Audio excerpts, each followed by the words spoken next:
আসসালামু আলাইকুম। আমার 10 মাস বয়সী মেয়েকে আমি যেভাবে রাতের খাবার দেই, আজকে আমি সেটাই আপনাদের সঙ্গে শেয়ার করব। আর আমি দিয়েছিলাম হোয়াইট সস পাস্তা। বাচ্চারা প্রতিদিন একই খাবার খেতে পছন্দ করে না, তাই আমি চেষ্টা করি বিভিন্নভাবে বিভিন্ন রকম করে খাবার সামনে দেওয়ার। তো প্রথমে আমি কিছু পাস্তা সিদ্ধ করে নিয়েছি, এরপরে আমি বাটার দিয়ে দিলাম প্যানে। বাটারটা একটু সামান্য মেল্ট হওয়ার পরে আমি দিয়ে দিব অল্প একটু রসুন কুচি। এগুলো একটু ভালো করে ভেজে নেয়ার পরে আমি এখানে অ্যাড করব একটু ময়দা। আর তারপরে আমি সব কিছু আবারও একটু ভালো করে নেড়েচেড়ে মিশিয়ে নিব।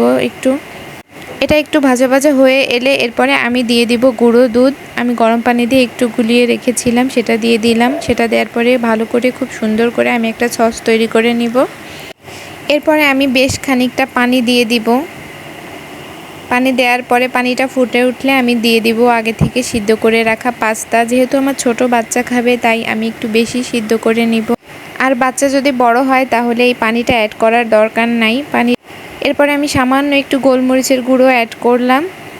আমি এখানে লবণ অ্যাড করব না, যেহেতু 1 বছরের আগে বাচ্চাকে লবণ দেওয়া ঠিক না, তাই আমি লবণটা দিচ্ছি না।